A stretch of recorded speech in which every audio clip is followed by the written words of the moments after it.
ఇక నాగాతో మనకు పని లేదు. సంపేయ్. అవసరమైతే వాడి శవాన్ని మనం వాడుకుందాం. అలాగే సార్.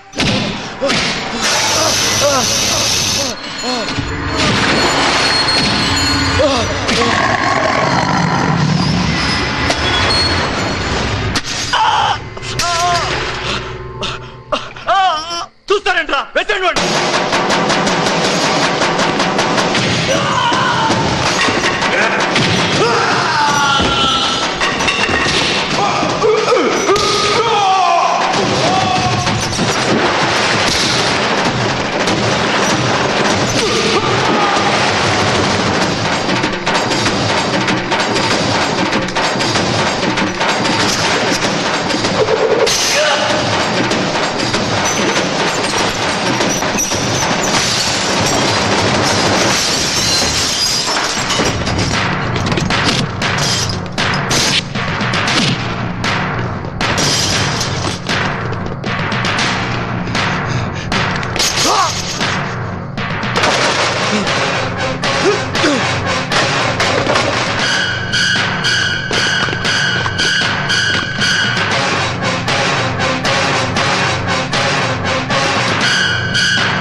నాగా ఎలా ఉన్నాడు? ఐసీయూలో ఉన్నాడు సార్.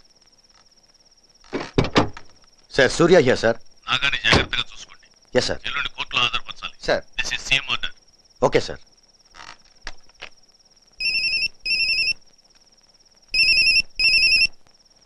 Yes sir. ఎట్టి పరిస్థితుల్లోనూ నాగాని జర్నలిస్టులు కలవకూడదు. అలాగే సార్. అతను మన కస్టడీలోనే ఉండాలి. Okay sir. తప్పించుకోవడానికి ప్రయత్నిస్తే షూట్ చేసి మారేయండి. అలాగే సార్.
సార్ నాగా తప్పించుకున్నాడు సార్. అయితే ఓ పని చేయండి, చెప్పండి సార్. అందరూ కలిసి హుస్సేన్ సాగర్ లో తోకండి. అలాగే sir. Sir idiot, thank you sir. City మొత్తం అలర్ట్ చేయి. Definitely sir. Be careful.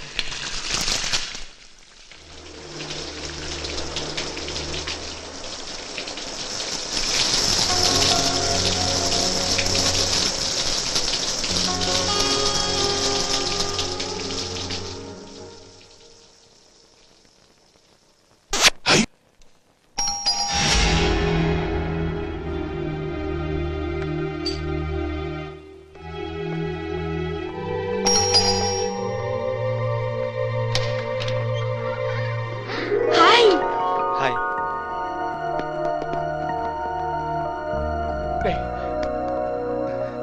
రే ఏమైపోయావరా? నేను చంపేశారేమోనని భయపడిపోయావరా? నేనంత తేలిగ్గా చావనరా. అమ్మ వాళ్ళు ఎలా ఉన్నారా? బాగున్నారా? కానీ సుహాసిని వాళ్ళ నాన్ను ఆ జగదీష్ గారు చంపేశాడు. సుహాసిని వాళ్ళ అక్కని హౌస్ అరెస్ట్ చేశారు.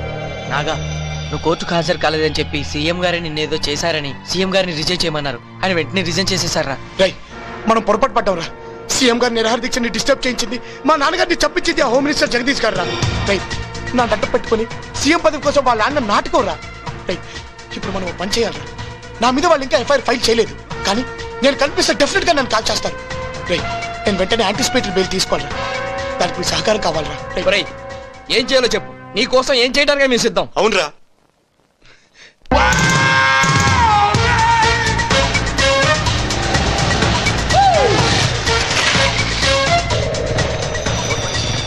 సిటీ మొత్తం అలర్ట్ చేశాం సార్. అన్ని వైపులా కార్నర్ చేశాం సార్. ఏ రేషన్లో వచ్చినా అతను తప్పించుకోలేదు. I'm looking up. No sir, it's impossible.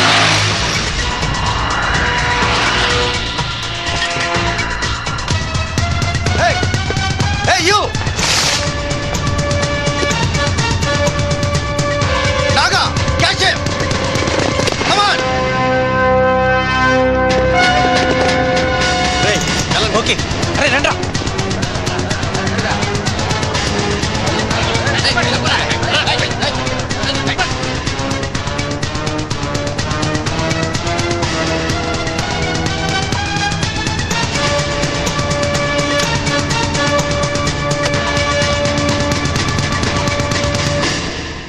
Thank you sir.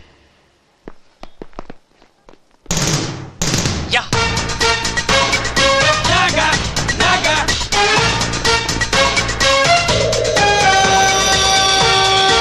Stop there!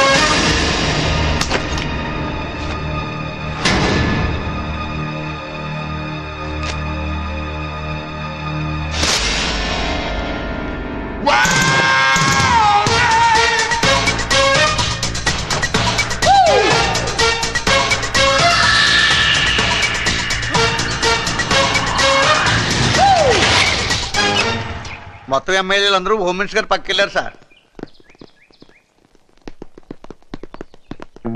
నానాగా ఇంతకాలం ఏమైపోయావు? నన్ను క్షమించండి సార్. నా ఆవేశం మూలంగానే మీ పదవి పోయింది. ఇప్పుడే కోర్టుకెళ్ళి జడ్జి గారికి అసలు ఏం జరిగిందో చెప్పేస్తాను సార్. నేను పదవిని పట్టుకుని వేలాడే మనిషిని కాదు నాగా. ఈ రాజకీయం వైకుంఠపాడు లాంటిది. నేను పావు నోట్లో పడ్డాను, అతను నిచ్చెనెక్కేశాడు. ముఖ్యమంత్రికి కావాల్సిన 150 మంది ఎమ్మెల్యేలని కొనేశాడు. కొనేస్తే మీరు ఆపద్ధర్మ ముఖ్యమంత్రి సార్. అవును, ధర్మానికి కాదు, ఆపద్ధర్మానికి ముఖ్యమంత్రిని. మొత్తం పోలీసులు ఆఫీసర్లు అతని ఇంటి ముందు పడిగాపులు కాస్తున్నారు. మిమ్మల్ని ఆరాధించే ఆ ఎమ్మెల్యేలు అతనికి ఎలా సపోర్ట్ చేస్తారు సార్? అమ్ముడుపోయారు. నువ్వు మార్కెట్కి వెళ్తే కిలో వంకాయలు ఇంత అని చెప్తారు. ఆ సీజన్ అంతా ఒకటే రేటు. కానీ రాజకీయ నాయకుల రేటు నిలకడగా ఉండదు. సార్, మీరు మంచితనంతో అలా మాట్లాడుతున్నారు. నేను మంచి వాళ్లకు మంచివాడిని, చెడ్డ వాళ్లకు చెడ్డవాడిని. నేనేది మొదలు పెట్టను. మొదలు పెడితే అది సాధించే వరకు వదిలిపెట్టను. సార్, నాకు ఒక అవకాశం ఇచ్చి చూడండి.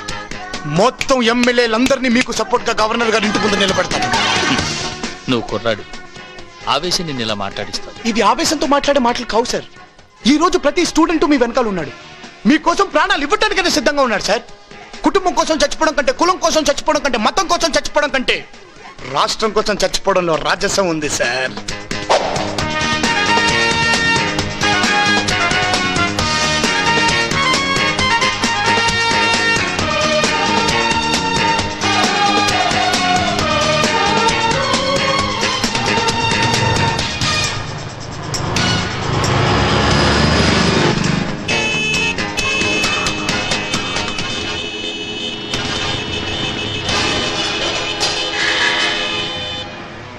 ఎవరు మీరు?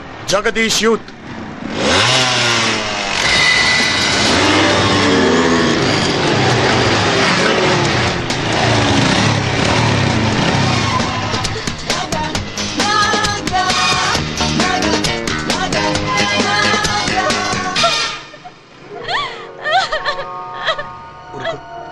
ఊరుకో, నేను వచ్చాగా. నాగా మా బావ మా నాన్నని కూడా చంపేశాడు. త్వరగా మమ్మల్ని ఇక్కడి నుంచి తీసుకెళ్ళు, లేదంటే బలవంతంగా మా ఆయన సుహాసిని పెళ్లి చేసుకుంటారు. ఇప్పుడు అతను ఎక్కడున్నాడు? హోమ్ మినిస్టర్ తో చేతులు కలిపి ఎమ్మెల్యేలు కొన్ని కార్యక్రమాల్లో ఉన్నారు. వాళ్ళకంటే ముందు మనం ఏదో ఒకటి చేయాలి. మా ఆయన అక్రమంగా సంపాదించిన డబ్బంతా బ్యాంకుల్లో నా పేరునే పెట్టారు. అయితే కమాన్, నాతో బయలుదేరండి. ఆగండి, ఎక్కడ తీసుకెళ్తున్నారు? Secret marriage. ఇక్కడైతే అలరైపోద్దని హోమ్ మినిస్టర్ ఇంటికి తీసుకురమ్మన్నారు. జగదీష్ గారు, మరి మా దావుతాం ఇక్కడ నాన్ వెజ్, అక్కడ వెజ్జే. మరి మా మందు ఎల్లవరా ముందు.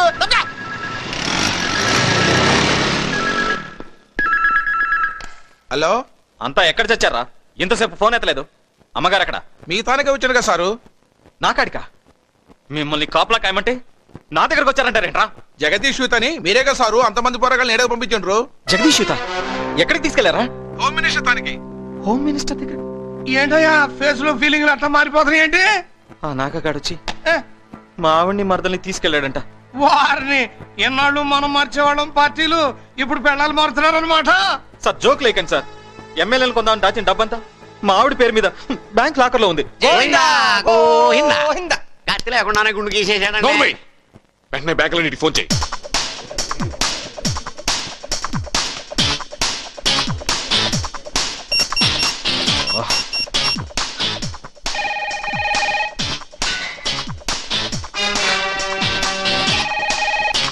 హలో, నేను జగదీష్ మాట్లాడుతున్నాను. నమస్కారం సార్.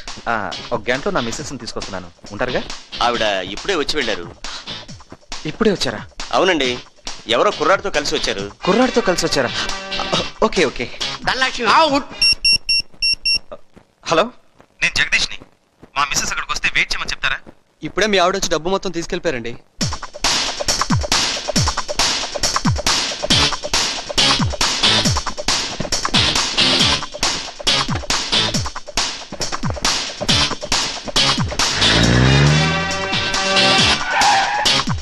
ఆంధ్ర బ్యాంక్, నేను జగదీష్ మాట్లాడుతున్నాను. ఒకసారి మేనేజర్ గారికి ఇవ్వండి. నమస్తే. ఏం లేదండి, మా ఆవిడ అక్కడికి వస్తే బ్యాంక్ లాకర్ ఓపెన్ చేయనివ్వకండి. నేను వెంటనే వచ్చేస్తున్నాను. అదెట్ట కుదురుతాయా? ఆవిడ ఓపెన్ చేయొద్దంటే రాజకీయం ఒప్పుకున్నది కానీ రాజ్యాంగం ఒప్పుకోదు. వాట్, ఆల్రెడీ ఓపెన్ చేసేసిందా? ఆఖరి లాకర్ కూడా అవుట్. అయ్యా, ఇప్పుడు తమరి తక్షణ కర్తవ్యం. కాశీ గారు, మీకు రాజకీయ అనుభవం ఎక్కువ. ఈ పరిస్థితిలో మంచి సలహా ఇవ్వండి. Very simple. నీ దగ్గర సొమ్ము లేదని ఎమ్మెల్యేలకు తెలిసే లోపు అందరినీ నంది హిల్స్ లో దాచేయి. మళ్ళీ ప్రమాణ స్వీకారం రోజునే హైదరాబాద్ లో ఫేసులు కనపడి. థ్యాంక్స్, అద్భుతమైన సలహా ఇచ్చారు. జగదీష్ పద. Thank you. అయ్యా కాశీ గారు, అప్పుడు జంప్ అన్నారు, ఇప్పుడు సలహా ఇచ్చారు. నాలాంటి రాజకీయ నాయకుల్ని గోపి అంటారు. గోడ మీద పిల్లి. అదే, ఒకవేళ నాగా ఎమ్మెల్యేలందరినీ కొనేసాడు అనుకో, అటు జంప్ అయిపోతాం.